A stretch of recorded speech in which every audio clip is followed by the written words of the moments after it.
안녕하세요. 미스터 버티고 책방과 함께 원작 읽기. 오늘은 1988년 칸 영화제 황금종려상을 수상한 바 있으며 공개된 지 35년 만인 지난 8월 30일에 국내에서 처음 개봉된 영화 거룩한 술꾼의 전설의 원작 요제프 로트의 소설을 읽어보겠습니다. 작가 소개를 잠깐 보면, 요제프 로트는 유태인의 핏줄을 타고난 자로서 운명의 회오리에 휩쓸리고 독일의 정치 상황에 실망하여 술에 찌든 채 1939년 5월 27일 파리의 한 공립자선병원에서 45세의 나이로 세상을 떴다. 그가 생애 마지막으로 집필한 작품 거룩한 술꾼의 전설은 거처없는 세상에서 따스한 고향을 찾고 희망 없는 세상에서 기적을 찾고자 한 작가의 간절함이 배어있는 고통의 책이라고 하네요. 그럼 바로 시작하도록 하겠습니다. 1.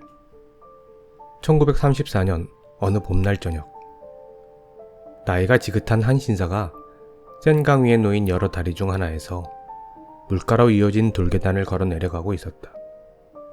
굳이 말 안 해도 세상이 다 알듯이 그 다리들 아래에서는 파리의 노숙자들이 잠을 잤다. 아니, 진을 치고 있었다는 표현이 맞을 것이다. 이 노숙자들 중 하나가 말쑥한 옷차림의 낯선 도시의 명소를 구경하러 다니는 예의 여행자 같은 인상을 풍기는 저 신사와 우연히 마주쳤다. 초라하고 궁색한 행색이 어디에서나 볼 수 있는 영락없는 노숙자의 모습이었지만, 이상하게도 말쑥한 옷차림의 나이 지긋한 그 신사의 눈길을 사로잡은 것 같았다. 어째서였는지는 알 수가 없다. 앞서 말했듯이 때는 저녁이었고 다리 아래쪽 강가는 다리 위나 부두가 있는 위쪽보다 훨씬 어두웠다. 눈에 띄게 초라한 행색의 이 노숙자는 조금 비트적거렸다. 그는 옷을 잘 차려입은 그 나이 지긋한 신사를 알아채지 못한 것 같았다. 반면 전혀 비틀대지 않고 자신의 찬 걸음걸이로 이 노숙자를 향해 곧장 걸음을 떼어놓고 있던 신사는 비틀대는 이 사내를 이미 멀리서부터 본 것 같았다. 나이 지긋한 신사가 행색이 초라한 사내의 길을 막아섰다. 두 사람은 걸음을 멈추고 마주섰다. 어디 가는 길이시오, 형제님? 말쑥한 차림의 나이 지긋한 신사가 물었다. 사내는 신사를 힐끗 쳐다보더니 입을 열었다. 나한테 형제가 있다니 금시초문이네요. 내가 가는 길이 어디로 이어지는지는 나도 몰라요. 내가 길을 알려주어도 되겠소, 신사가 말했다. 내가 좀 유별난 호의를 베풀더라도 화내면 안 돼요. 어서 말씀이나 해보시죠, 초라한 행색의 사내가 말했다. 당신한테 문제가 없지 않다는 건 나도 알고 있어. 하지만 하나님께서 내가 가는 길에 당신을 보냈어.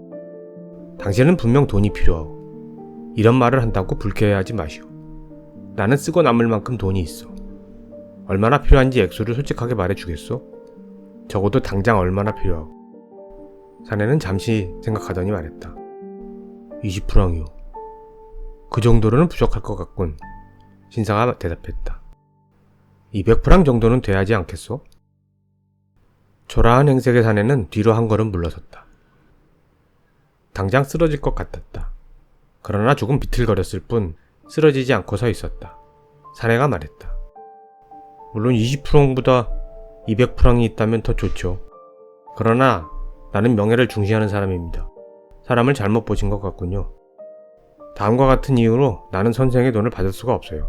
첫째, 선생과 정식으로 반갑게 인사를 나누는 사이가 아니기 때문입니다. 둘째, 선생한테 언제 그렇게 그 돈을 돌려줄지 방법을 모르기 때문입니다. 셋째, 선생 편에서도 내게 빚독촉을 할 방도가 없기 때문입니다. 나는 주소지가 없어요. 거의 매일 이 강에 있는 다리들 중 한 다리 밑에 가서 지내요. 그렇지만 방금 말했듯이 비록 일정한 거처는 없어도 나는 명예를 중시하는 사람입니다. 나도 일정한 주소가 없어, 나이 지긋한 신사가 대답했다. 나 역시 날마다 다리를 바꾸어 그 밑에 가서 지내요. 제발 부탁이요. 당신 같은 분에겐 턱없는 금액이지만 이 200프랑을 기쁘게 받아주시오. 내 돈을 갚을 은행 계좌를 당신한테 적어주지 못하는 데는 사정이 있어.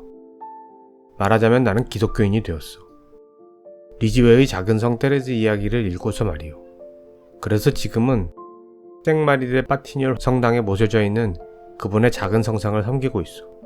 당신도 그 성상을 어렵지 않게 찾을 수 있을 거요. 대단치 않은 이 200프랑을 바꿔서 빚 때문에 양심상 도저히 견딜 수가 없으면 생마리데 파티뇰 성당으로 가서 막 미사를 집전한 사제의 손에 이 돈을 건네주시오. 당신이 누군가에게 빚을 졌다면 테레즈님께 진 거요. 잊지 마시오. 생마리데 마티뇰 성당이요. 행색이 초라한 사내가 말했다. 보아하니 내 말뚝과 내가 말하는 명예에 대해 제대로 이해해 주시는 것 같군요. 내 말을 지킬 것임을 선생한테 약속합니다. 그러나 나는 일요일에나 성당에 갈 수 있어요. 좋소, 일요일이요. 나이 지긋한 신사가 말했다. 그는 지갑에서 200프랑을 꺼내 비틀대는 사내에게 주면서 말했다. 고맙소. 저 역시 감사드립니다. 사내는 이렇게 말하고는 이내 깊은 어둠 속으로 사라졌다. 그 사이 다리 아래쪽은 아주 캄캄해졌다. 반면 다리 위와 부두에는 은빛 가로등이 켜지면서 파리의 흥겨운 밤을 알리고 있었다. 말쑥한 옷차림의 신사도 어둠 속으로 사라졌다. 신사는 정말로 개종의 기적을 경험한 사람이었다. 그는 이미 가난한 삶을 살기로 결심한 터라 다리 밑에서 살고 있었다. 그러나 다른 한 명의 사내는 술꾼, 말 그대로 술고래였다. 그 사내의 이름은 안드레아스였다. 그는 대부분의 술꾼들처럼 우연의 목숨을 맡기고 살고 있었다. 200프랑을 손에 쥐어본 것도 꽤 오랜만이었다. 그래서인지 그는 종이 조각과 몽당 연필을 꺼내 다리 밑의 몇 안 되는 가로등의 희미한 불빛 아래에서 성 테레즈의 성당 주소와 지금 이 순간부터 그녀에게 빚지게 된 200프랑의 금액을 적었다. 그런 다음 그는 센강에서 위쪽 부두로 연결되는 계단을 걸어 올라갔다. 그곳에 그가 아는 식당이 하나 있었다. 그는 식당 안으로 들어가 마음껏 먹고 마셨다. 돈을 꽤 많이 썼다. 그리고 술을 한 병 통째로 챙겨서 나왔다. 여느 때처럼 다리 밑에서 보낼 하룻밤을 위한 것이었다. 물론 그는 휴지통에서 신문지도 하나 집어가지고 나왔다. 하지만 읽으려는 것이 아니고 덮고 잘 요량이었다. 모든 노숙자들이 다 알고 있듯이 신문을 덮으면 따뜻하다. 3. 이튿날 아침 안드레아스는 평소보다 일찍 일어났다. 여느 때보다 잠을 잘 잔 덕분이었다. 한참을 생각하고서야 그는 어제 기적을 경험했다는 걸 기억해냈다. 기적을 말이다. 간밤에는 날씨도 따스했던 데다 신문을 덮고서 아주 잘 잤다고. 그렇게 자본 지가 언제던가 생각한 그는 이번엔 몸을 씻기로 마음먹었다. 추운 계절로 접어들면서 몇 달째 못했던 일이었다. 그는 옷을 벗기 전에 그의 기억에 손으로 만져지는 기적의 증거가 남아있을 재킷의 왼쪽 안주머니를 다시 한번 더듬어 보았다. 이어 그는 강가에서 얼굴과 목이라도 씻을 수 있을 만큼 한적한 곳을 물색하러 나섰다.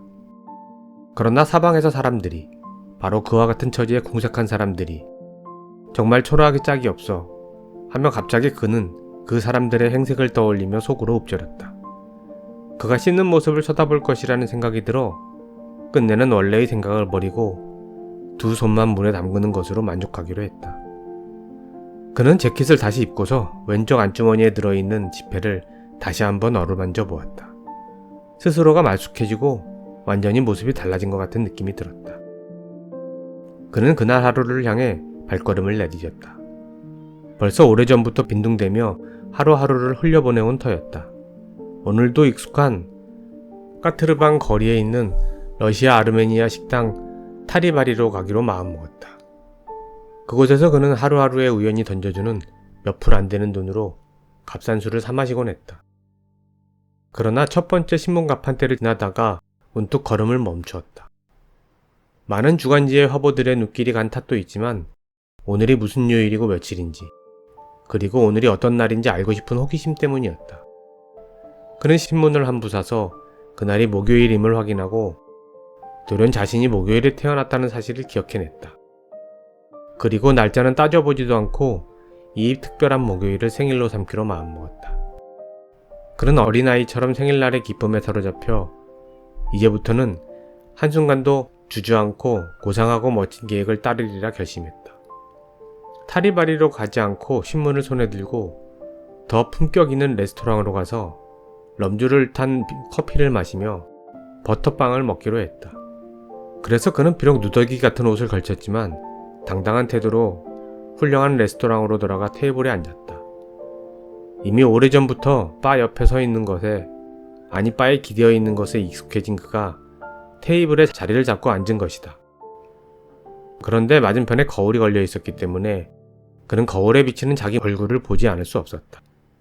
다시 새롭게 자신과 안면을 트는 것 같은 느낌이었다. 하지만 그는 소스라치게 놀랐다. 지난 몇 년간 왜 그렇게 거울 앞에 서는 것이 두려웠는지 이해가 되었다. 초췌해진 자신의 모습을 자기 눈으로 직접 확인하는 것이 좋을 리 만무했다. 굳이 자기 얼굴을 보지 않아도 되는 한 그는 아예 얼굴이 없는 것처럼 여기기도 했고, 아니면 쇠락하기 전의 얼굴 그대로였겠거니 생각하기도 했다. 그러나 지금 그의 옆자리의 점잖은 신사들과 자신의 외모를 비교해보고는 좀 전에 말했듯 소스라치게 놀랐다. 면도를 한 지도 일주일이나 되었다. 면도라고 해봤자 같은 운명의 동지들 중 하나에게 몇 푼 쥐어주고 아쉬운 대로 한 것이었다.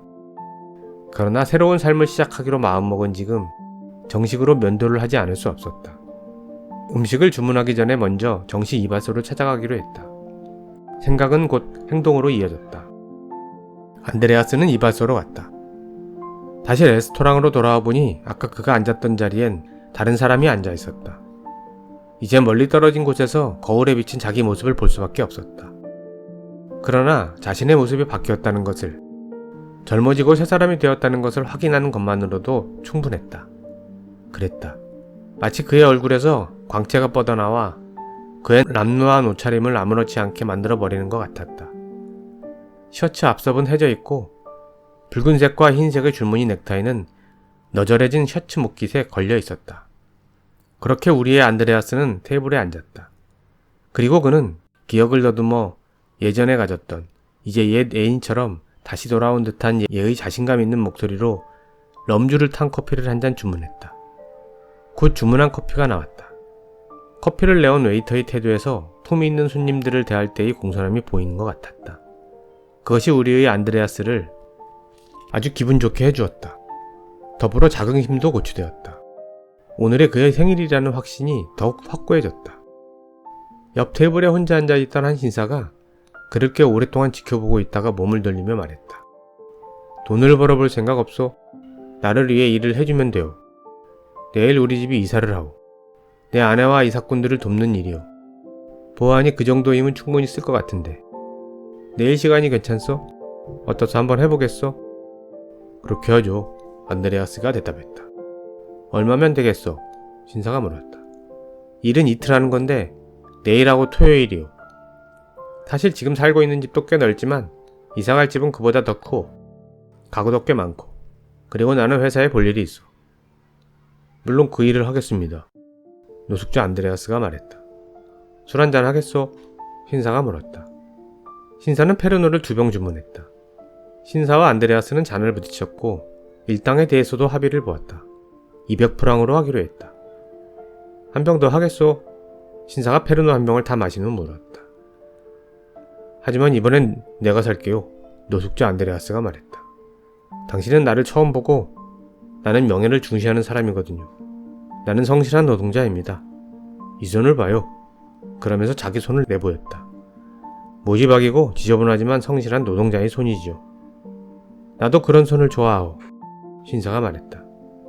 그는 반짝이는 눈을 갖고 있었고 얼굴은 어린아이처럼 장밋빛 홍안이었으며 정확히 인중 한가운데에 작은 코수염을 달고 있었다. 전반적으로 꽤 친절한 성품의 남자였다. 안드레스는 신사에게 호감을 느꼈다. 그들은 그렇게 해서 함께 마셨고 두 번째는 안드레아스가 냈다. 그리고 홍안의 신사가 자리에서 일어날 때 안드레아스는 그가 아주 뚱뚱하다는 것을 알아차렸다. 신사는 지갑에서 명함을 꺼내더니 그 위에 자기 주소를 썼다. 그리고 같은 지갑에서 100프랑짜리 지폐를 한 장 꺼내 명함과 함께 건네면서 덧붙였다. 이래야지 당신이 내일 아침에 틀림없이 나타나겠지. 내일 아침 8시오. 잊지 마요. 나머지는 일이 끝나면 주겠소. 일이 끝나면 우리 다시 아페리티프나 한 잔 함께 합시다. 잘 가시오 멋진 친구. 그 말과 함께 홍안의 뚱뚱한 신사는 갔다. 무엇보다 안드레아스의 감탄을 자아낸 것은 그 뚱뚱한 신사가 명함과 돈을 같은 지갑에서 꺼낸 것이었다. 이제 수중에 돈도 있고 돈을 더 벌 전망까지 있는 터라 안드레아스는 자기도 지갑을 구입하기로 마음먹었다. 그런 생각으로 그는 가죽 제품 판매점을 찾아 나섰다. 가장 먼저 눈에 띈 가게에 젊은 여자 점원이 서 있었다. 검은 드레스 유니폼에 가슴엔 흰 앞치마를 두르고 곱슬머리에 오른쪽 손목엔 묵직한 금팔찌를 차고 카운터 뒤에 서 있는 모습이 매우 매력적으로 보였다. 그는 그녀 앞으로 가서 모자를 벗으며 밝은 목소리로 말했다. 지갑을 하나 보고 싶은데요. 그녀는 형편없는 그의 옷차림을 힐끗 쳐다보긴 했지만 그 눈빛에 악의는 없었다. 단지 손님을 어림짐작해 보려는 의도였다. 그 가게에는 고급, 중간급, 최하급의 지갑들이 구비되어 있었기 때문이다. 괜한 질문을 주고받는 것을 피하려고 그녀는 곧장 사다리를 밟고 올라가 선방 가장 높은 곳에서 상자를 하나 꺼냈다. 그 안에는 가끔 고객들이 새 물건과 바꾸려고 가져온 헌 지갑들이 들어있었다. 그때 안드레아스는 그녀가 아주 예쁜 다리를 갖고 있고 작은 단화를 신고 있다는 것을 알게 되었다. 순간 그런 종아리를 어루만지고 그런 말에 키스를 하던 시절이 희미하게 떠올랐다. 그러나 얼굴들은 더 이상 기억나지 않았다. 여자들의 얼굴은 말이다. 단 한 여자만 제외하고 바로 그 여자 때문에 그는 감옥살이까지 치렀다. 그러는 사이 점원이 사다리에서 내려와 상자를 열었다. 그는 자세히 살펴보지도 않고 맨 위에 놓인 지갑들 중에서 하나를 골랐다. 그는 돈을 지불하고서 다시 모자를 쓰고 점원을 향해 미소를 지어 보였다. 그러자 그녀도 미소를 지었다. 그는 되는 대로 새 지갑을 안주머니에 넣었다. 돈도 지갑에 옮겨 넣지 않고 안주머니에 그냥 두었다. 갑자기 지갑이 무의미해 보였다. 대신 사다리와 여점원의 다리와 발이 그의 마음을 온통 가득 채우고 있었다. 그래서 그는 예전에 한때 쾌락을 맛보곤 했던 장소를 찾아 몽마르트르 쪽으로 걸음을 옮겼다. 좁고 가파른 골목길에서 젊은 여자들이 있는 술집을 찾아냈다. 그는 여자들 몇과 한 테이블에 앉았고 술값을 냈다. 그리고 그중 한 여자를 골랐다. 바로 옆에 앉아있던 여자였다. 이윽고 둘은 그녀의 방으로 갔다. 그때가 아직 오후였는데 그는 이튿날 아침까지 잤다. 그녀는 마음씨가 좋아서 그가 푹 자도록 내버려 두었다. 이튿날 아침, 그러니까 금요일에 그는 일을 하러 뚱뚱한 신사의 집을 찾아갔다. 그가 할 일은 짐을 싸는 안주인을 돕는 것이었다. 이삭분들이 중요한 가구들은 이미 옮겨졌음에도 자질구레한 힘든 일들이 꽤 많았다. 하지만 점점 시간이 흐르면서 그는 근육에 힘이 돌아오는 것을 느꼈고 일하는 것이 즐거워졌다. 노동을 하면서 자란 그였다. 아버지처럼 석탄 광산에서 일하기도 했고 할아버지처럼 잠시 농사를 짓기도 했다. 그 집 안주인이 너무 심하게 신경을 긁지만 않았어도 좋았을 텐데. 안주인은 이런저런 잔소리조의 명령을 끊임없이 내렸다. 한 입으로 동시에 이리 와라 저리 가라 요구하는 통에 그는 자기 머리가 어디에 붙어 있는지도 알 수 없을 정도였다. 그러나 그녀 역시 몹시 흥분해 있음을 그는 알아챘다. 누구나 그렇듯이 그녀 역시 이사 때문에 마음이 편하지 않을 것이었다. 어쩌면 새로 이사 들어갈 집이 두려운지도 몰랐다. 그녀는 외투를 걸치고 모자를 쓰고 장갑을 끼고 핸드백과 우산까지 들고서 외출 차림으로 서 있었다. 아직 하루 낮과 하룻밤 그리고 다음날 아침까지도 옛집에 머물러야 한다는 사실을 알았으면 좋았으련만. 이따금 그녀는 입술 화장을 했다. 그건 역시 안드레아스는 잘 이해했다. 그녀는 숙녀니까. 안드레아스는 온종일 일했다. 일을 다 마쳤을 때 안주인이 그에게 말했다. 내일 정시에 오도록 해요. 아침 7시에. 그녀는 핸드백에서 조그만 주머니를 꺼냈다. 그 안에는 은화가 들어있었다. 그녀는 손가락으로 오래 뒤적거리다가 10프랑짜리 동전을 잡았다 다시 내려놓고서 결심한 듯 5프랑짜리 동전을 집어 올렸다. 이거 술 한잔 값이에요. 그렇게 말하고 그녀는 덧붙였다. 그렇지만 술로 다 마셔버리지 말고 내일 아침 정시에 이곳으로 오도록 해요. 안드레아스는 감사의 말을 하고 그 자리를 떴다. 술값으로 받은 돈을 다 써버렸으나 그 이상의 지출은 하지 않았다. 이날 밤은 한 작은 호텔에서 잤다. 그는 알람 소리에 아침 6시에 깼다. 그리고 상쾌한 기분으로 이삿짐 나르는 일을 하러 갔다. 4. 그렇게 해서 그는 이튿날 아침 이삭꾼들보다 더 일찍 도착했다. 그 집의 안주인은 전날처럼 이미 옷을 다 차려입은 채로 서 있었다. 잠도 안 잔 것처럼 모자를 쓰고 장갑까지 끼고 있는 모습이었다. 그를 보자 그녀는 다정한 말투로 말했다. 보아하니 당신은 어제 내가 했던 홍게를 따른 것 같네요. 내가 준 돈을 술로 탕진한 것 같지는 않군요. 안드레아스는 일을 시작했다. 그리고 안주인을 따라 이사가는 새 집에 가서 뚱뚱하고 친절한 그 신사가 올 때까지 기다렸다. 신사는 약속했던 나머지 일당을 그에게 지불했다. 자, 술 한잔 대접하겠소. 뚱뚱한 의사가 말했다. 함께 갑시다. 그러나 안주인이 허락하려 들지 않았다. 그녀는 두 사람 사이를 가로막고 서서 남편에게 말했다. 우리 곧 식사를 해야 해요. 그래서 안드레아스는 혼자 그 자리를 떴다. 그날 저녁 그는 혼자서 식사를 하고 술을 마셨다. 그리고 술집을 두 군데 더 찾아가 바에 기대서 술을 마셨다. 많이 마시기는 했지만 취하지 않았고 돈을 너무 많이 쓰지 않도록 조심했다. 왜냐하면 내일 그는 전의 약속을 되새겨 생마르테 바티뉴 성당으로 가서 작은 성 테레즈에게 빚의 일부라도 갚을 생각이었기 때문이다. 하지만 그는 눈빛이 흐리멍텅해질 만큼 술을 마시고 말았다. 그 때문에 가난이 일러주는 본능에 따라 그 지역에서 가장 값싼 호텔을 찾아 들어가지 못했다. 그렇게 해서 그는 좀 비싼 호텔에 들어갔다. 손에 든 짐도 없고 옷도 남루했기 때문에 선불로 지불해야 했다. 그러나 그는 그런 것은 개의치 않았고 편안하게 잠을 잤다. 그랬다. 해가 중천에 들 때까지 그는 가까운 성당에서 울려오는 요란한 종소리에 잠에서 깼다. 순간 그날이 얼마나 중요한 날인지 깨달았다. 바로 일요일이었다. 작은 성 테레즈를 찾아가 그녀에게 진 빚을 갚아야 하는 날이었다. 그는 번개처럼 옷을 챙겨 입고 빠른 걸음으로 성당을 향해 내달렸다. 그럼에도 10시 미사 시간에 맞추지 못했다. 성당에서 사람들이 그가 걸어가고 있는 맞은편에서 막 밀려 나오고 있었다. 그는 다음 미사가 언제 시작되느냐고 사람들에게 물었고 12시에 미사가 있다는 말을 들었다. 그런 모습으로 성당 입구에 서 있자니 맥이 탁 풀렸다. 아직 1시간이 남았다. 이 시간을 길거리에서 보내고 싶지 않았다. 들어가 편안하게 기다릴 데가 없는지 주위를 둘러보았다. 성당에서 오른쪽 대각선 방향에 카페가 하나 있었다. 그곳에 가서 남은 시간을 기다리자고 마음먹었다. 자신의 주머니에 돈이 있다는 것을 알고 있는 사람답게 그는 당당하게 페르노를 한 병 주문했다. 그리고 페르노를 많이 마셔본 사람다운 자신감으로 페르노를 마셨다. 두 번째 병을 마시고 세 번째 병을 마셨다. 마실 때마다 물을 섞는 양이 점점 줄어들었다. 그리고 네 번째 병이 나왔을 때는 그는 자신이 2병을 마셨는지 아니면 5병인지 6병인지 더 이상 알지 못했다. 어쩌다가 이 카페에, 이 장소에 오게 된 건지도 기억나지 않았다. 다만 이곳에서 처리해야 할 의무가, 명예에 관련된 의무가 있다는 것만 알았다.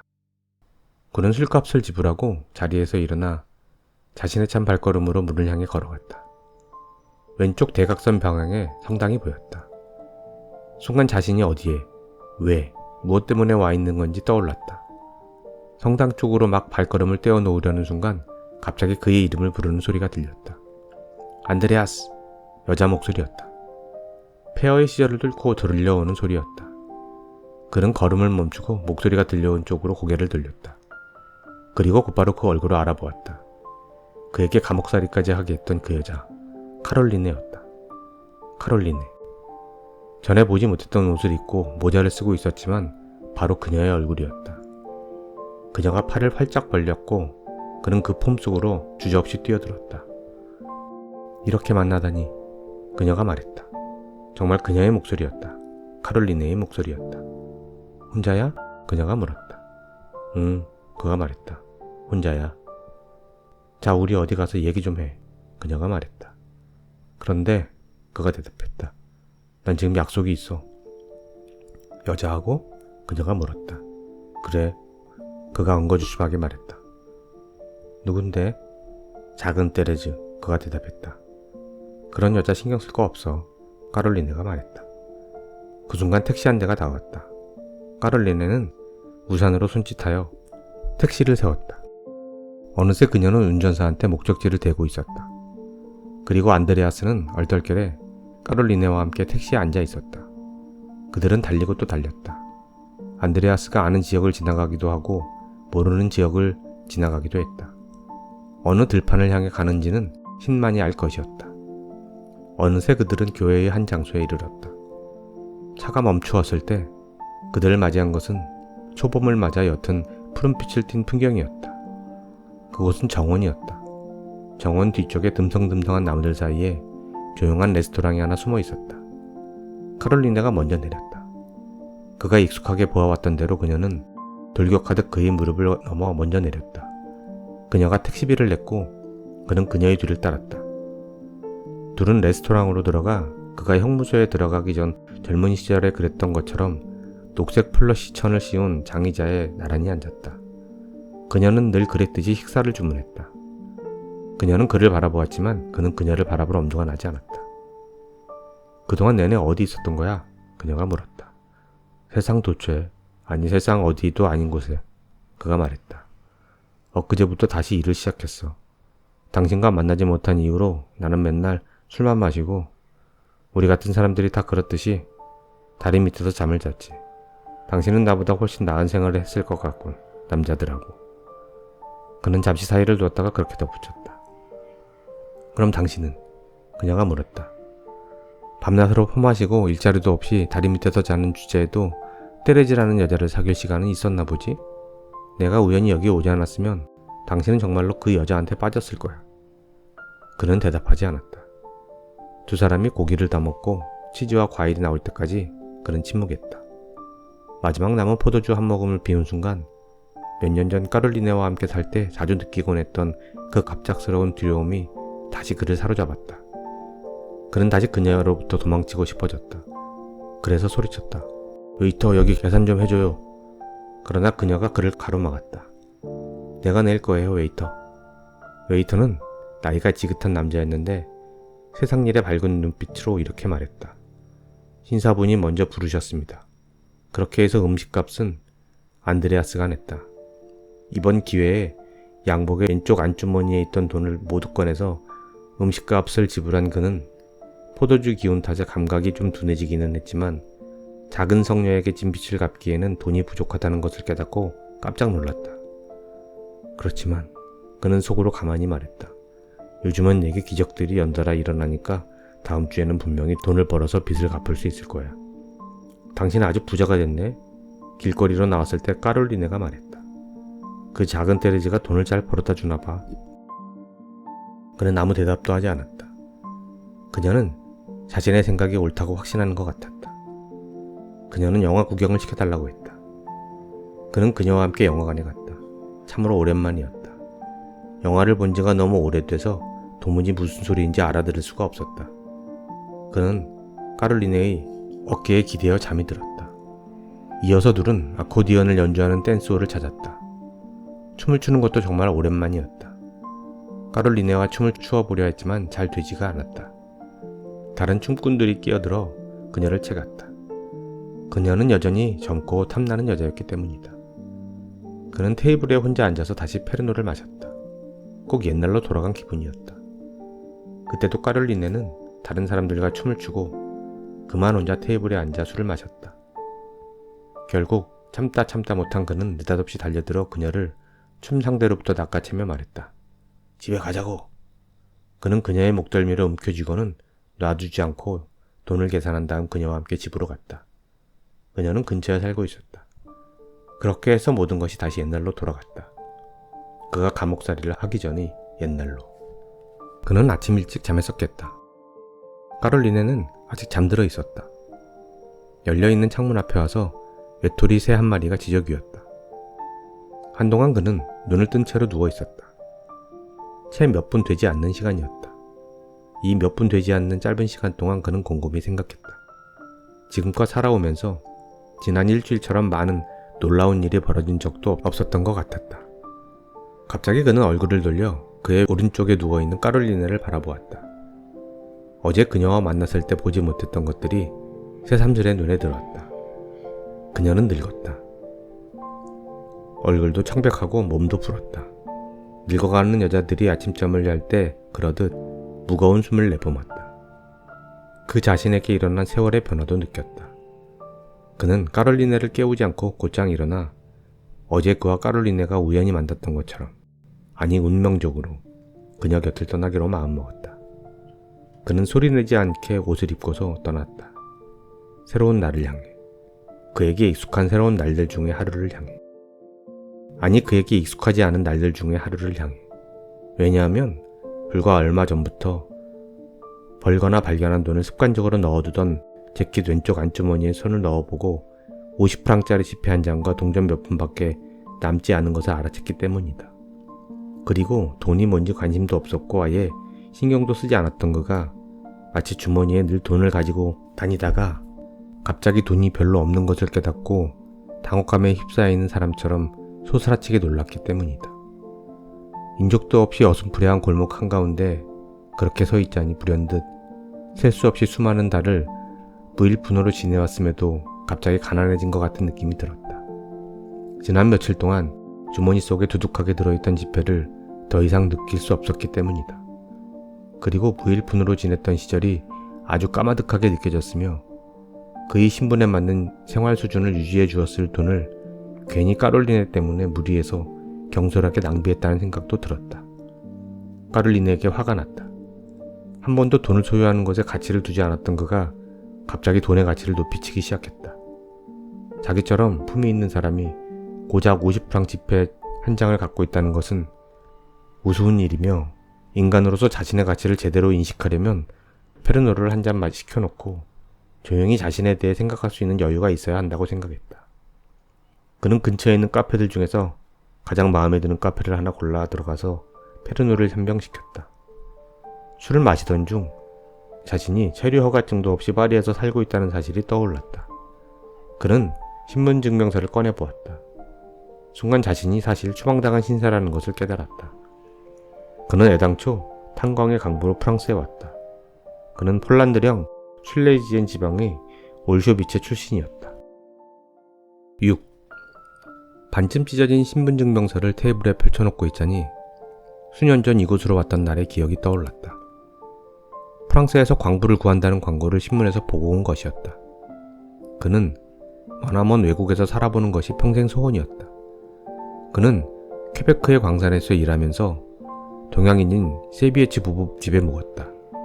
그런데 그만 그 집 안주인과 사랑에 빠지고 말았다. 어느 날 그녀의 남편이 그녀를 때려 죽이려 하자 그가, 즉 안드레아스가 그녀의 남편을 죽였다. 그 대가로 그는 2년간 감옥살이를 했다. 그 여자가 바로 까롤리네였다. 이 모든 것을 안드레아스는 이제는 무효가 돼버린 자신의 신분증명서를 바라보면서 생각했다. 자신이 너무나 불쌍하게 여겨져서 페르노를 한 병 더 시켰다. 아침내 자리에서 일어섰을 때 그는 허기 같은 것을 느꼈다. 그것은 술꾼들이 느끼는 허기였다. 말하자면 뭔가 특별한, 음식에 대한 것이 아닌 탐욕 같은 것인데 그런 허기는 단지 잠깐 지속되는 것으로 그것을 느낀 당사자가 그 순간에 마시고 싶은 것을 상상하는 순간 바로 채워지는 그런 것이었다. 안드레아스는 자신의 성이 뭐였는지 오래전부터 잊고 있었다. 이제는 무효가 되어버린 신분증명서를 다시 한번 들여다본 지금에야 자신의 성이 카르타크였음이 떠올랐다. 안드레아스 카르타크. 수많은 세월이 흐르고서야 다시 자신을 발견한 듯한 기분이었다.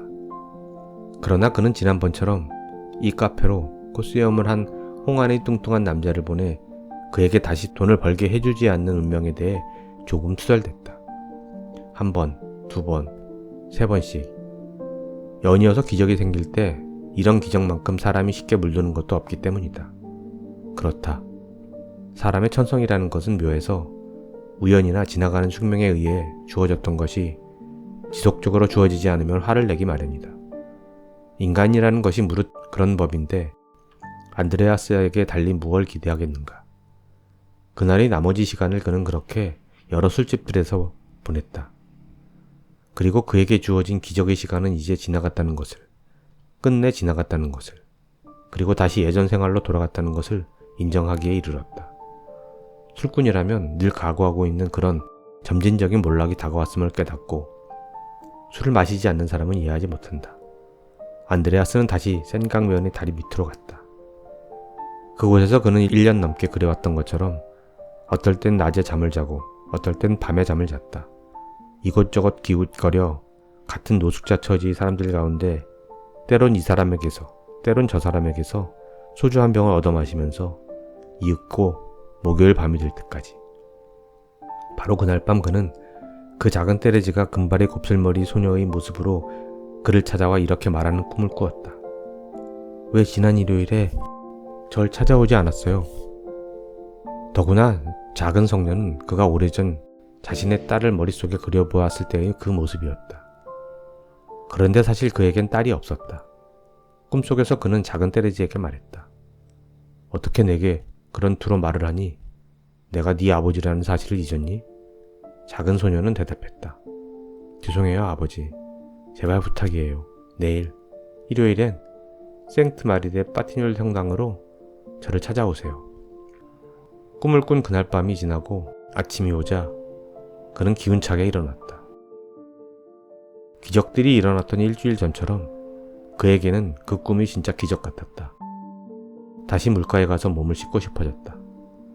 재킷을 벗기 전에 혹시 자기가 몰랐던 돈이 남아있을지도 모른다는 막연한 생각으로 왼쪽 안주머니에 손을 넣어보았다. 그리고 주머니 안쪽을 뒤져보았다. 그의 손은 거기서 지폐를 찾아내지는 못했지만 며칠 전에 산 가죽 지갑을 발견했다. 그는 지갑을 꺼냈다. 아주 값싼, 달코해진 중고 지갑이었다. 달리 무엇이 있을 수 있겠는가. 무두질을 한 가죽이었다. 소가죽. 언제, 어디서 산 것인지 잘 기억나지 않아서 한참을 들여다보았다. 어쩌다가 이 물건이 내 손에 들어왔지? 그렇게 그는 속으로 물었다. 마침내 그는 지갑을 열어보았다. 두 칸으로 되어 있었다. 호기심에 그는 두 곳을 들여다보았다. 그런데 그중 한 칸에 지폐가 한 장 들어있었다. 그는 지폐를 끄집어냈다. 1000프랑짜리였다. 그는 1000프랑짜리 지폐를 바지 주머니에 넣고서 센강의 물가로 갔다. 불행의 동지들이 보든 말든 신경 쓰지 않고 그는 얼굴을 씻고 목까지도 씻었다. 아주 즐겁게. 이어서 그는 재킷을 다시 걸치고 하루의 일과를 향해 걸어갔다. 그는 담배가게에 가서 담배를 사는 것으로 하루를 시작했다. 담배값을 치를 잔돈은 수중에 충분히 있었지만 기계적으로 그의 지갑에 딸려온 1000프랑짜리 지폐를 잔돈으로 바꿀 기회가 언제 생길지 모를 일이었다. 세상을 알 만큼 아는 그인지라 세상의 눈에는, 다시 말해 세상의 권위 있는 눈에는 그의 행색과 1000프랑짜리 지폐가 뭔가 심각하게 어울리지 않아 보일 것임을 그는 짐작하고 있었다. 그러나 그는 새로운 기적의 용기를 얻어 지폐를 보여주기로 결심했다. 물론 그에게 아직 남아있는 신중함을 이용하여 담배가게 계산대에 있는 주인에게 이렇게 말하면서 죄송하지만 1000프랑짜리 지폐를 바꿔줄 수 없으면 잔돈으로 계산하죠. 하지만 잔돈으로 좀 바꿨으면 하는데요. 그러자 놀랍게도 담배가게 주인은 이렇게 말했다. 아니요, 그 반대요. 나는 1000프랑짜리 지폐가 필요해요. 손님은 정말 제때 오셨어요. 이어 안드레아스는 잠시 바에 서서 백포도주를 3잔 마셨다. 기적을 가져다준 운명에 감사하는 의미에서. 7. 그렇게 바에 서 있는데 주인의 넓은 어깨 너머로 액자에 끼워져 벽에 걸려있는 연필로 그린 그림 하나가 눈에 들어왔다. 그 그림은 몰쇼비체에서 학창시절에 알던 옛 친구를 생각나게 했다. 그는 주인에게 물었다. 저 사람 누구죠? 내가 아는 사람 같은데. 순간 주인뿐만 아니라 바에 앉아있던 손님들까지 웃음을 터뜨렸다. 그리고 이구동성으로 소리쳤다. 뭐라고? 어떻게 저 사람을 안다는 거야? 그 인물은 슐레지엔 출신의 유명한 축구선수 카냐크였다. 웬만한 사람이라면 누구나 아는 사람이었다. 그러나 센강 다리 밑에서 자는 술꾼들이 어떻게 그를 안단 말인가. 이를테면 우리의 안드레아스 같은 사람이.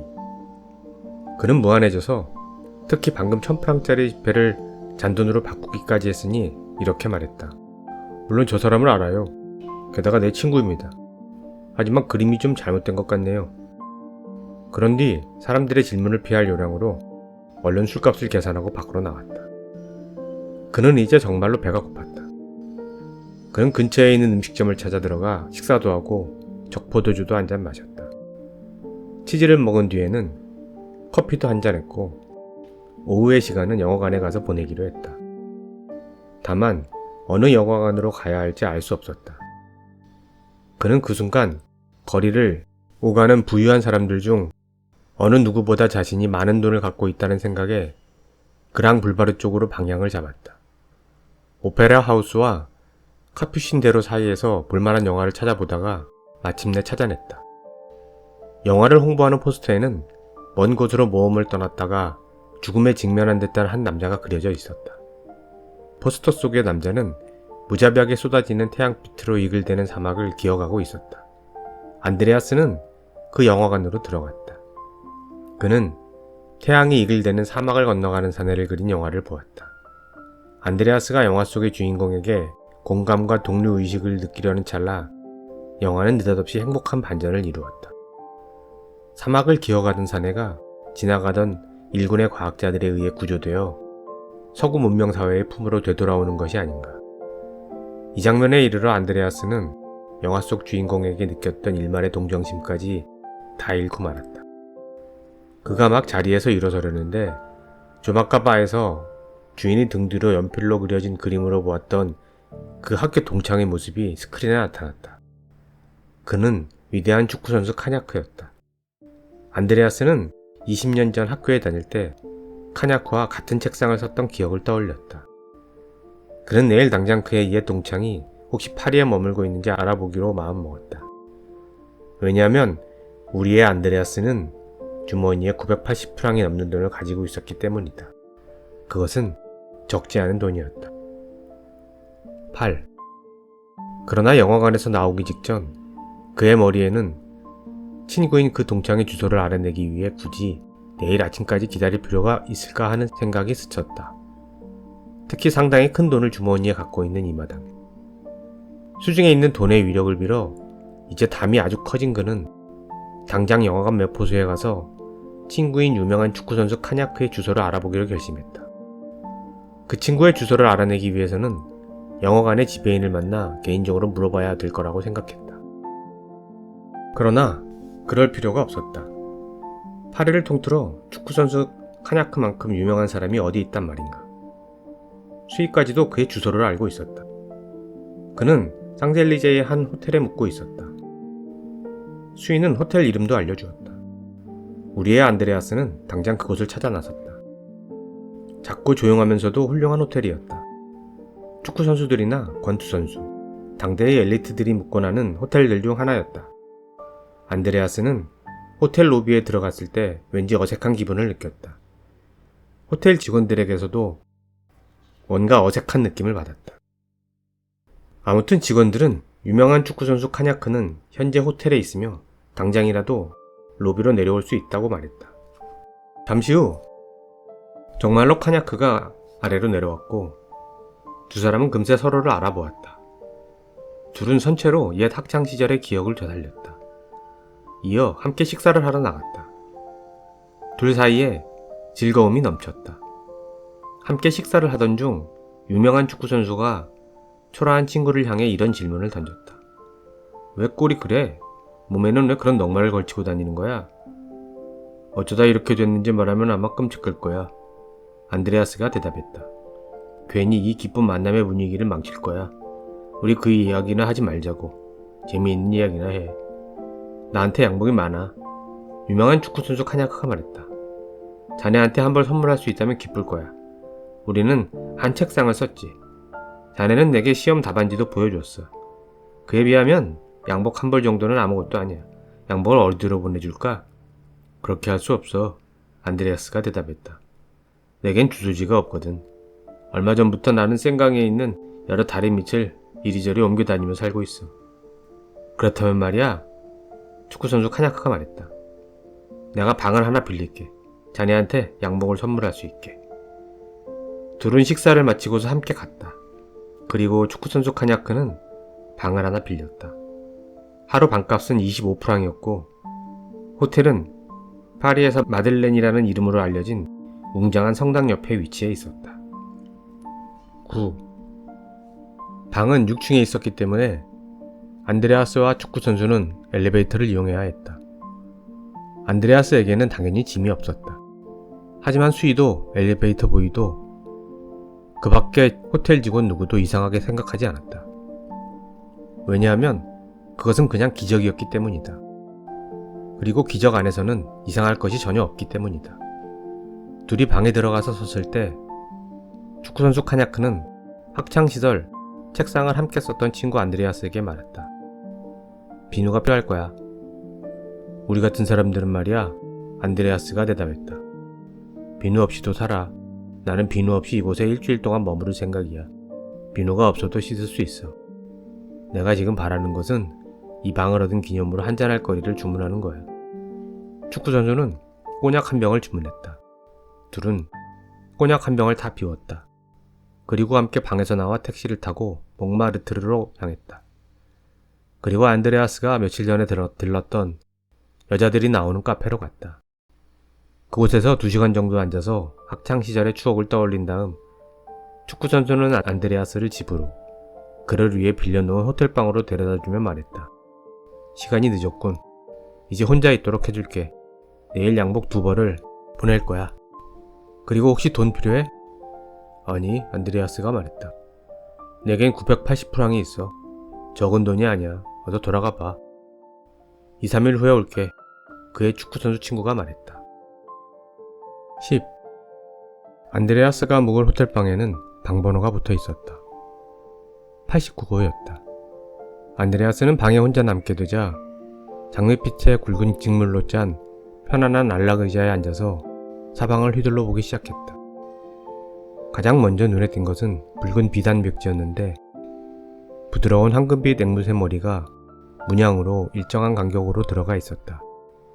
3개의 벽에는 각각 오른쪽에 상아로 만든 문 손잡이가 하나씩 달려 있었고 침대 옆에는 작은 탁자가 있고 그 위에는 짙은 녹색 가시 등이 있었다. 그리고 흰 손잡이가 달린 문이 하나 있었는데 그 너머에 뭔가 심부러운 것, 아무튼 안드레아스에겐 신비로운 뭔가가 숨겨져 있을 것 같았다. 그리고 또 침대 가까운 곳에는 검정 전화기가 침대에 누운 채로 오른손을 뻗어 수화기를 수월하게 잡을 수 있는 위치에 놓여 있었다. 한참 동안 관찰하면서 방에 익숙해지려고 노력하던 안드레아스는 갑자기 호기심이 발동했다. 흰 손잡이가 달린 문이 자꾸만 신경 쓰였기 때문이다. 좀 두렵기도 하고 호텔방에 익숙해지지도 못했지만 그는 자리에서 일어나 그 문이 어디로 통하는지 알아보기로 했다. 당연히 잠겨 있을 줄 알았다.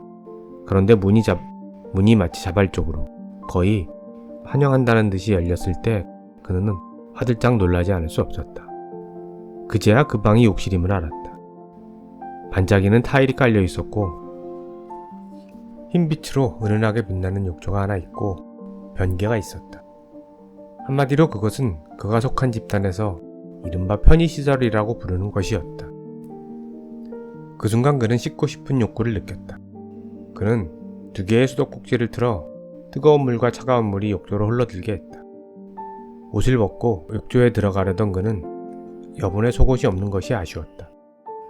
막상 벗어보니 속옷은 더러웠고 씻고 나서 다시 그 속옷을 입을 생각을 하니 벌써부터 꺼림직했기 때문이다. 그는 욕조 안으로 들어갔다.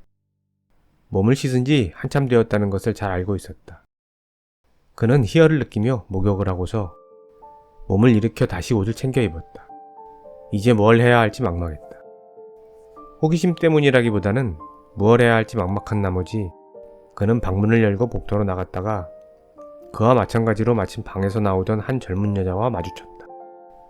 그가 보기에 그녀는 젊고 아름다웠다. 그래, 그녀는 지갑을 구입했던 가게의 점원을 연상시키기도 했고 조금은 카롤리네를 연상시키기도 했다. 그래서 그는 자기도 모르게 그녀에게 몸을 구부려 인사를 했다. 그녀가 고개를 까닥하며 그의 인사에 응답하자 그는 용기를 내서 그녀에게 이렇게 말했다. 아름다우시네요. 저도 당신이 마음에 들어요. 그녀가 대답했다. 하지만 지금은 실례할게요. 우리는 내일 만날 수 있을지도 몰라요. 그녀는 복도의 어둠 속으로 사라졌다. 그는 갑자기 사랑에 굶주린 사람이 되어 그녀가 묻고 있는 방번호를 눈여겨보았다. 87이었다. 이 번호를 그는 마음속에 새겨 넣었다. 10일. 그는 다시 방으로 돌아와 귀를 기울이며 기다렸다. 그 아름다운 여인과 만나기 위해 굳이 내일 아침까지 기다리지 않기로 마음을 굳혔다. 지난 며칠 동안 그의 삶에 거의 끊이지 않고 일어난 일련의 기적 때문에 자신에게 은총의 손길이 뻗쳐 있다는 확신이 있었다. 그리고 같은 이유로 그는 자기가 좀 과욕을 부려도 아무 문제 없을 것으로 여겼으며 이럴 땐 은총을 섬기는 마음으로 은총에 아무런 해도 입히지 않으면서 차라리 은총에 앞서 선수를 치는 것도 괜찮지 않을까 생각했다. 87호 여자의 조용한 발소리가 들리는 듯 했을 때 그는 방문을 조심스레 살짝 열고 그녀가 돌아와 방으로 들어가는 것을 확인했다. 그러나 그가 오랫동안 세상사와 동떨어져 있어 미처 예측 못한 결코 경시할 수 없는 상황이 있었으니 그것은 바로 그 아름다운 여인 역시 그가 자기를 엿보고 있다는 것을 알아차렸다는 사실이다. 그 결과 그녀는 직업과 경험이 가르쳐준 대로 서둘러 방안을 정리하고서 천장 등을 끄고 침대에 누워 침대 옆 간이탁자의 불빛으로 책을 읽기 시작했다. 그런데 사실 이미 오래전에 다 읽은 책이었다. 그녀의 예상대로 잠시 후 문 쪽에서 가만히 노크 소리가 들리더니 안드레아스가 방 안으로 들어왔다. 그는 문지방에 서 있었다. 다음 순간 어서 좀 더 안으로 들어오라는 초대의 말이 나올 것으로 확신하면서 하지만 그 예쁜 여인은 조금도 자세를 바꾸지 않고 들고 있던 책도 내려놓지 않은 채 그저 이렇게 물었다. 그런데 원하시는 게 뭐죠? 안드레아스는 목욕과 비누, 안락의자, 벽지, 앵무새 머리, 그리고 양복 등으로 자신감이 생겨 대답했다. 내일까지 기다릴 수 없어요. 여인은 아무 말도 하지 않았다. 안드레아스는 그녀에게 좀 더 가까이 다가가서 읽고 있는 책이 무엇인지 물었다. 그리고 솔직하게 말했다. 나는 책에는 관심 없어요. 이곳엔 잠시 묵고 있어요. 침대 위에 그녀가 말했다. 내일 일요일까지만 머물러요. 월요일엔 다시 칸에 가서 무대에 서야 하니까요. 어떤 역할인가요? 안드레아스가 물었다. 나는 카지노에서 춤을 춰요. 내 이름은 갑이에요. 내 이름을 못 들어봤나요? 아니요, 신문에서 봐서 알아요. 안드레아스는 거짓으로 꾸며댔다. 내가 덮고 자는 신문에서요. 라고 덧붙이려다가 그만두었다. 그는 침대 가장자리에 걸터 앉았지만 아름다운 여인은 그것을 말리지 않았다. 오히려 보던 책을 옆으로 치웠다. 안드레아스는 이튿날 아침까지 87호실에 머물렀다. 12. 토요일 아침. 그는 그 아름다운 여인이 그곳을 떠날 때까지는 그녀와 절대 떨어지지 않겠노라 굳은 결심을 하고 눈을 떴다. 그래, 그의 가슴속에서는 심지어 그 젊은 여인과 함께 칸으로 여행을 가겠다는 은밀한 계획까지 피어나고 있었다. 가난한 사람들이 다 그러듯이, 특히 술을 마시는 가난한 사람들이 다 그러듯이 그 역시 주머니에 있는 얼마 되지 않는 돈을 꽤 큰 돈처럼 여기는 경향이 있었다. 그래서 그는 아침에 자신이 갖고 있는 980프랑의 돈을 다시 한번 세어보았다. 그리고 그 돈이 지갑 속에 들어있고 그 지갑은 새 양복 주머니에 꽂혀 있었기 때문에 그는 돈이 10배는 더 되기라도 하는 듯 불려서 생각했다. 그 때문에 그가 그녀의 방에서 나온 지 1시간도 안 돼 그 아름다운 여인이 노크도 하지 않고서 그의 방에 들어와 자기가 칸으로 떠나기 전에 이 토요일을 어디 가서 함께 보낼 거냐고 묻자 그는 조금도 흥분하지 않고 그냥 퐁텐블러라고 말했다. 어디선가 아마 반쯤 꿈속에서 그 이름을 들었던 것 같다. 아무튼 어쩌다가 그 지명이 그의 혀를 타고 나왔는지는 그로서도 전혀 모를 일이었다. 그들은 택시를 한 대 내절해서 퐁텐블러로 출발했다. 알고 보니 아름다운 여인이 그곳에 좋은 레스토랑을 하나 알고 있었다. 그 레스토랑에서 맛있는 음식과 포도주를 즐겼다. 그녀는 그곳에서 일하는 웨이터도 잘 알았으며 그를 이름만으로 불렀다. 만약 우리의 안드레아스가 천성적으로 시기심이 많았다면 아마도 상당히 불쾌했을 것이다. 그러나 그는 질투가 별로 없는 사람이라서 화를 내지 않았다. 그들은 먹고 마시며 시간을 보내다가 다시 택시를 타고 파리로 돌아왔다. 갑자기 그들이 눈앞에 파리의 찬란한 저녁이 펼쳐졌다. 그러나 그들은 그 저녁을 어떻게 보내야 할지 알 수 없었다. 두 사람은 서로 진정으로 마음이 통하지 않은 채 우연히 마주친 사이였기 때문이다. 밤은 그들이 눈앞에 공허한 사막처럼 펼쳐졌다. 그리고 그들은 남자와 여자가 할 수 있는 가장 근본적인 경험을 경솔하게 허비한 터라 무엇을 더 함께 해야 할지 알 수 없었다. 그렇게 해서 그들은 무엇을 해야 할지 막막할 때 이 시대의 인간들에게 남겨진 한 가지 일, 즉 영화를 보러 가기로 결정했다. 그들은 영화관에 앉아 있었다. 캄캄하지도 않았고 어둡지도 않았다. 어슴푸레하다는 편이 맞을 것이다. 여인과 우리의 친구 안드레아스는 서로 손을 꼭 움켜쥐었다. 그러나 그의 손에 들어간 힘은 어정쩡했다. 그 자신도 그것 때문에 당혹스러웠다. 그 자신도 말이다. 중간 휴식 시간이 되었을 때 그는 아름다운 여인과 함께 가서 무엇을 좀 마시기로 했다. 두 사람은 가서 마셨다. 그리고 영화는 더 이상은 그의 흥미를 끌지 못했다. 그들은 몹시 어색한 분위기가 되어 호텔로 돌아왔다. 이튿날 아침, 그날은 일요일이었다. 안드레아스는 돈을 돌려줘야 한다는 의무감 속에서 눈을 떴다. 그는 어제보다 더 잽싸게 일어났다. 서둘러 일어나는 바람에 아름다운 여인이 화들짝 잠에서 깨어 물었다. 왜 그렇게 서둘러요? 빚을 갚으러 가야 해. 네? 오늘 일요일인데요? 아름다운 여인이 물었다. 그래, 오늘이야. 일요일. 안드레아스가 대답했다. 당신이 빚을 진 사람은 남자예요? 아니면 여자예요? 여자야. 안드레아스가 머뭇거리며 말했다. 이름이 뭔데요? 테레즈. 그 말을 듣자 아름다운 여인은 침대에서 벌떡 일어나 두 주먹을 쥐고서 안드레아스의 얼굴을 때리기 시작했다. 그는 그 길로 얼른 방에서 뛰쳐나와 호텔을 떠났다. 그리고 뒤도 돌아보지 않고 오늘은 무슨 일이 있어도 작은 테레즈에게 빚진 200프랑을 갚고 말겠다는 생각으로 생마리데 마티뉴 성당 방향으로 걸어갔다. 13. 이것이 다 하늘의 뜻인가? 아니면 믿음이 얕은 사람들 말대로 그저 우연일 뿐인가? 안드레아스는 이번에도 10시 미사가 막 끝나고서야 도착했다. 당연히 그는 성당 건너편에 있는 지난번에 술을 마셨던 카페를 보았다. 그리고 다시 그리로 들어갔다. 그는 마실 것을 주문했다. 그러나 그는 신중한 사람이었다.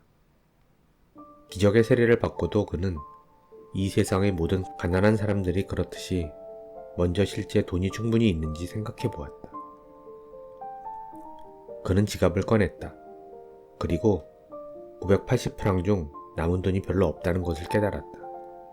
그러니까 그의 수중에는 고작 250프랑밖에 남아있지 않았다. 그는 곰곰이 생각해 보았다. 그리고 호텔에 있던 그 아름다운 여인이 그의 돈을 훔쳐갔다는 것을 알아차렸다. 그러나 우리의 안드레아스는 그런 것을 가지고 난리를 칠 사람은 아니었다. 그는 속으로 말했다. 즐겼으니까 남김없이 그 대가를 지불해야 한다. 실컷 즐겼으니 그 대가를 지불하는 것은 당연한 것이다. 그는 이곳에서 기다릴 작정이었다. 종이 울릴 때까지. 가까운 성당의 종이 사람들을 미사에 부르기 위해 울릴 때까지. 그리고 마침내 그곳에 가서 작은 성녀에게 빚을 갚을 때까지. 그때까지는 마실 생각이었다. 그는 마실 것을 주문했다. 그는 마셨다. 사람들을 미사에 오라고 부르는 종이 괭괭 울리기 시작했다. 그는 외쳤다. 웨이터, 계산 좀 해줘요. 그는 계산을 하고 자리에서 일어나 밖으로 나왔다. 그리고 밖으로 나온 순간 바로 문 앞에서 키가 아주 크고 어깨가 널찍한 한 사내와 부딪혔다. 그는 금방 그 사내의 이름을 불렀다. 보이테흐. 그리고 사내 역시 거의 동시에 외쳤다. 안드레아스. 둘은 서로 부둥켜 안았다. 두 사람 다 퀘베크 탄광에서 광부로 일했다. 그것도 같은 갱도에서. 여기서 좀 기다려주겠나? 안드레아스가 말했다. 20분이면 돼. 미사가 진행되는 동안만. 그보다 한순간도 더 늦지 않겠네. 안 돼. 보이테흐가 말했다. 언제부터 미사에 다녔나? 나는 성직자 나부랭이는 좋아하지 않아. 성직자 나부랭이를 찾아가는 인간들은 더 싫어하지. 그렇지만 난 작은 테레즈에게 가봐야 해. 안드레아스가 말했다. 빚을 진 게 있거든. 작은 성녀 테레즈를 말하는 건가? 보이테흐가 물었다. 그래 맞아. 안드레아스가 대답했다. 얼마나 빚을 졌는데? 보이테흐가 물었다. 200프랑, 안드레아스가 말했다. 그럼 함께 가자고, 보이테흐가 말했다. 종은 여전히 괭괭 울리고 있었다. 그들은 성당 안으로 들어갔다. 그들이 성당 안쪽에 자리를 잡고 막 미사가 시작되었을 때 보이테흐가 속삭이는 목소리로 말했다. 어서 나한테 100프랑만 줘봐. 지금 막 생각났는데 사실은 저쪽에서 누가 나를 기다리고 있어. 안 그러면 나는 감방 신세야. 안드레아스는 지체 없이 갖고 있던 100프랑짜리 지폐 2장을 다 친구에게 주면서 말했다. 나도 곧 따라서 나갈게. 그러나 테레즈에게 갚을 돈이 수중에 없다는 것을 깨닫자 미사를 보는 자리에 있을 이유가 없었다. 단지 예의상 5분 정도 더 기다렸다가 그는 보이테흐가 기다리고 있는 길 건너편 카페로 갔다. 그때부터 그들은 서로 상대에게 확언하고 또 확언했듯이 단짝이 되었다. 보이테흐는 돈을 갚아야 할 친구가 밖에서 기다리고 있다고 했지만 그것은 사실이 아니었다. 그는 안드레아스에게 꾼 100프랑의 지폐를 손수건으로 꼼꼼하게 싸서 끈으로 묶어 놓았다. 그리고 나머지 100프랑으로 안드레아스에게 술을 샀다. 사고 또 샀다. 그리고 밤이 되자 그들은 친절한 여자들이 있는 집으로 갔다. 둘 다 그곳에서 사흘을 머물렀다. 그들이 그 집에서 나왔을 때는 화요일이었다. 보이테흐는 안드레아스와 헤어지면서 말했다. 일요일에 다시 만나자고. 같은 시간 같은 장소에서. 잘 가게, 안드레아스가 말했다. 잘 가게. 보이테흐는 그렇게 말하고 사라졌다. 14. 비가 내리는 화요일 오후였다. 비가 옥수로 쏟아졌기 때문에 보이테흐의 모습은 이내 사라지고 보이지 않았다. 아무튼 안드레아스에겐 그렇게 보였다. 우연히 마주쳤을 때만큼이나 호련히 친구를 빗속에 잃은 것 같은 기분이었다. 35프랑을 빼면 수중에 한 푼도 없었기 때문에 그리고 스스로가 운명의 응석바지라 생각하면서 그리고 또 앞으로도 기적이 또 일어날 거라 확신하면서 그는 모든 가난한 자들과 술에 찌든 자들이 그렇듯 자신이 믿은 유일신에게 다시 자신을 맡기기로 결심했다. 그리하여 그는 센강으로 갔다. 그리고 노숙자들이 고향으로 통하는 눈에 익은 계단을 내려갔다. 그는 마침 계단을 올라오고 있는 한 남자와 마주쳤다. 그 남자는 아주 낯이 익었다. 그래서 안드레아스는 그에게 정중하게 인사를 했다. 나이가 지긋한 말쑥한 차림의 신사는 걸음을 멈추더니 안드레아스를 유심히 뜯어보고 나서 물었다. 돈이 필요하시오 신사 양반. 목소리를 듣자 안드레아스는 바로 3주 전에 만났던 그 신사임을 알아챘다. 그래서 그는 말했다. 제가 선생한테 빚을 지고 있다는 건 잘 알고 있습니다. 성테레즈에게 갚아야 한다는 것도요. 아시겠지만 예기치 않은 일들이 자꾸만 생겼습니다. 돈을 갚으려 했지만 3번이나 방해를 받았습니다. 뭔가 착각하시는 것 같소. 말쑥한 차림의 나이 지긋한 사내가 말했다. 나는 당신을 아는 영광을 누린 적이 없다오. 다른 사람하고 혼동하시는 것 같구려. 하지만 내 보기에 당신은 어려운 처지에 있는 듯하오. 방금 말씀하신 성테레즈에게 나도 인간적으로 엄청난 감사의 마음을 갖고 있어. 그렇기 때문에 당신이 그녀에게 진 빚을 내가 꾸어줄 용의가 얼마든지 있어. 얼마나 돼요? 200프랑입니다. 안드레아스가 대답했다. 솔직하게 말씀하세요. 선생이 저를 모를 리 없어요. 저는 명예를 숭상하는 사람이에요. 저한테 빚독촉 같은 건 안 해도 됩니다. 제겐 명예가 있단 말입니다. 주소지는 없어도 오직 이 다리 밑에서 자지만요. 오, 그런 건 상관없어. 신사가 말했다. 나도 거기서 잠을 잔다오. 여기 이 돈을 받아준다면 당신은 이루 말로 다 표현할 수 없는 호의를 내게 베푸는 거라오. 나 역시 그 작은 테레즈에게 너무나 많은 빚을 졌으니까. 전 그러시다면 선생이 원하시는 대로 하시지요. 안드레아스는 돈을 받아들고 신사가 계단을 올라갈 때까지 잠시 기다렸다가 자신도 같은 계단을 올라가 곧장 카트르반 거리에 있는 그의 옛 단골인 러시아 아르메니아 식당 타리바리로 갔다. 그리고 그곳에서 토요일 저녁까지 머물렀다. 그는 날이 밝으면 일요일이고 생마리데 바티녀 성당으로 가야 한다는 사실을 기억해냈다. 15. 타리바리에는 사람들이 우글했다. 이슬을 피할 지붕이 없는 사람들이 낮이나 밤이나 그곳에 와서 잠을 잤기 때문이다. 낮에는 바 뒤에서 잤고 밤에는 장의자에서 잤다. 안드레아스는 일요일에 아주 일찍 일어났다. 미사에 늦을까봐 그런 것이 아니라 식당 주인이 그동안 밀린 여러 날치 술값과 음식값, 숙박비를 지불하라고 할까봐 그랬던 것이다. 그러나 그가 잘못 짚은 것이었다. 주인은 훨씬 전에 일어나 있었기 때문이다. 주인은 이미 오래전부터 그를 알고 있었고 우리의 안드레아스가 계산을 안 하고 미꾸라지처럼 잘 빠져나간다는 것도 꿰뚫고 있었다. 그 때문에 우리의 안드레아스는 화요일부터 일요일까지 실컷 먹고 마신 값을 치러야 했다.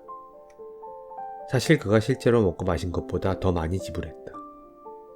타리바리의 주인은 자기 손님들 중 누가 계산을 할 능력이 있고 누가 안 되는지 구별할 줄 알았기 때문이다. 그런데 우리의 안드레아스는 대부분의 술꾼들처럼 계산할 능력이 안 되는 부류에 속했다. 그래서 안드레아스는 갖고 있던 돈 대부분을 먹고 마신 값을 치르는 데 썼다. 그럼에도 그는 생마리데 바티뇰 성당을 향해 발걸음을 옮겼다. 그도 성스러운 테레즈에게 진 빚을 모두 갚을 만큼의 돈이 안 된다는 것을 잘 알고 있었다. 사실 그의 생각은 동일한 비중으로 그의 어린 채권자 소녀에게 뿐만 아니라 만나기로 약속한 친구 보이테흐에게 가 있었다. 드디어 성당 근처까지 왔다. 그러나 유감스럽게도 이번에도 10시 미사가 끝난 뒤였다. 또다시 그의 앞쪽에서 사람들이 구름처럼 몰려왔다. 늘 그랬듯이 카페 쪽으로 발걸음을 떼어놓는데 그의 등 뒤에서 외치는 소리가 들렸다. 순간 어깨에 거친 손길이 느껴졌다. 돌아다 보니 경찰이었다. 우리가 다 아는 것처럼 그와 같은 처지의 사람들이 그러듯 아무 신분증명서도 갖고 있지 못한 우리의 안드레아스는 제대로 된 신분증명서를 갖고 있는 듯한 인상을 줄 요량으로 안주머니에 손을 찔러 넣었다. 그런데 경찰관이 말했다. 당신이 뭘 찾고 있는지 알고 있어. 주머니를 뒤져봤자 소용없는 일이오. 당신은 방금 지갑을 떨어뜨렸어. 여기 지갑이 있어. 그러면서 농담조로 한마디 덧붙였다. 일요일 아침 일찍부터 그렇게 아페리티프를 마셔대니까 이런 일이 생기는 거요. 안드레아스는 얼른 지갑을 받아들고는 얼이 빠져 경찰관한테 감사의 인사도 하지 않고 곧장 건너편 카페로 달려갔다. 보이테흐는 이미 와 있었지만 그를 첫눈에 발견하지 못하고 잠시 후에야 찾아냈다. 우리의 안드레아스는 그래서 더욱 진심 어린 태도로 그에게 인사를 건넸다. 이윽고 그들은 그칠 줄 모르고 돌아가며 상대에게 술을 샀고 대개의 사람들처럼 예의가 바른 보이테흐는 앉아있던 자리에서 일어나 안드레아스에게 상석에 앉으라고 권하면서 비틀대며 테이블을 돌아서 맞은편 의자에 가서 앉은 다음 정중한 말을 늘어놓았다. 그들은 오로지 페르노만 마셨다. 오늘 또 특이한 일을 겪었어. 안드레아스가 말했다. 우리가 만나기로 한 장소로 오기 위해 길을 건너려는데 경찰관 하나가 내 어깨를 잡으며 말하는 거야. 당신 지갑을 흘렸어.